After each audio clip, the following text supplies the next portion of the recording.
Y bueno, buenos días, buenas tardes, buenas noches a la hora que usted esté viendo este video.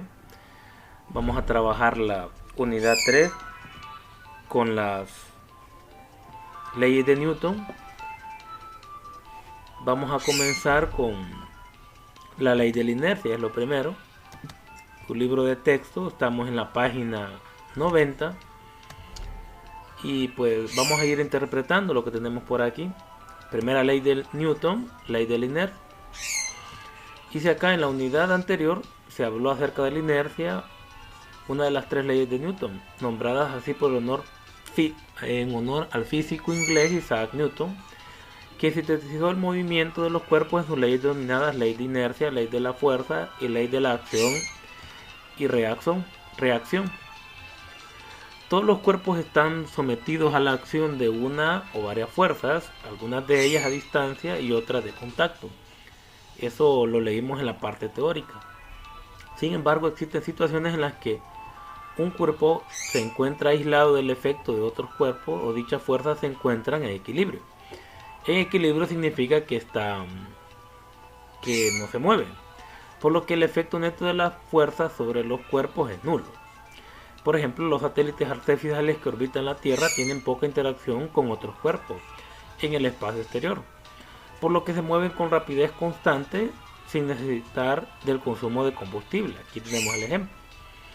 De manera similar, un cuerpo que se encuentra en equilibrio deberá permanecer en reposo mientras las condiciones permanezcan constantes.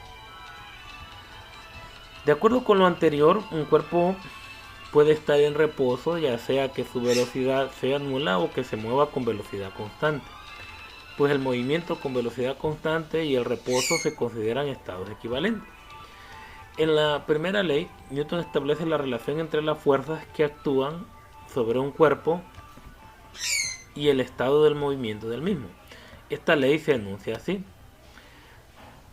todo cuerpo permanece en reposo o en movimiento rectilíneo uniforme si no actúa ninguna fuerza sobre él o si la fuerza neta que actúa sobre él es nula.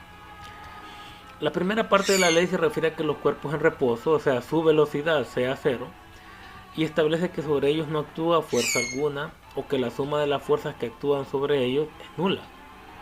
La segunda parte establece que si un cuerpo se mueve con velocidad constante en línea recta, entonces continuará describiendo dicho movimiento mientras no intervenga fuerza alguna sobre él, que es lo que tenemos por acá de los satélites. Dicen es el espacio exterior, las fuerzas de fricción, bueno, en el espacio exterior son tan pequeñas que los satélites no se frenan y continúan girando en torno a la Tierra en forma indefinida, sin gastar combustible.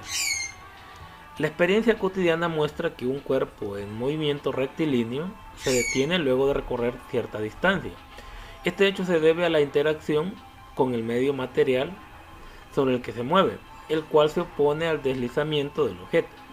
En ausencia de fricción, un objeto que describe un movimiento rectilíneo continuará moviéndose indefinidamente con velocidad constante.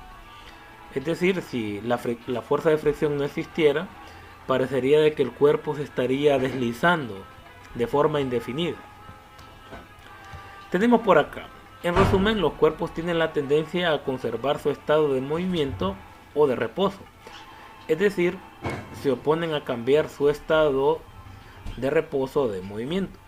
A la tendencia de un cuerpo a mantener el estado de movimiento o de reposo se le conoce con el nombre de inercia.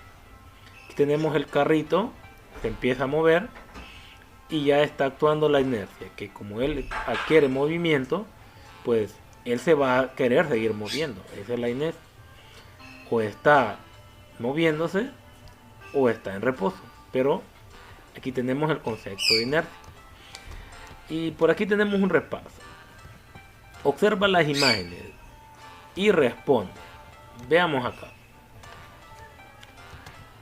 Vamos a ocupar aquí. Dice, observa las imágenes y responde. ¿Qué pasaría? Explica lo que ocurre con el vaso, lo que ocurre al agua del vaso cuando el auto arranca. Es decir, si él está en esta posición, ¿qué le ocurre al agua?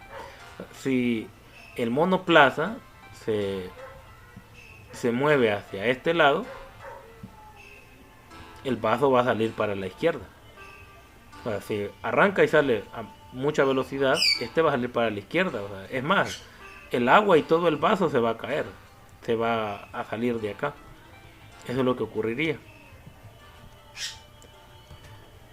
si sale el movimiento hasta para este lado. Eso sería. Ahora, para el otro apartado, explica lo que le ocurre al agua del vaso cuando el auto frena, dependiendo la velocidad, ¿verdad? Es decir, si este va hacia acá, suponiendo que el vasito logró soportar que el monoplaza se vaya moviendo, tendría que ir bastante despacio para poder sostener un vasito con agua acá. Entonces lo que va a ocurrir es que cuando el monoplaza frena, el vaso va a salir y toda su agua hacia la derecha, porque el señor vasito, vamos a borrar esto, porque el señor vaso ya lleva la inercia. Entonces el señor vasito se va moviendo hacia la derecha. Entonces no importa que el monoplaza se detenga, el señor vaso, él va a querer seguir moviéndose hacia la derecha. Entonces cuando ellos frenen, todo el vasito o el agua pues va a salir hacia la derecha. Eso es lo que ocurre. El cuerpo se resiste a tener el mismo movimiento. Esa es la inercia. Bueno, con esta parte introductoria vamos a tener el tema y van a surgir varias preguntas con respecto a los ejercicios que se van a trabajar.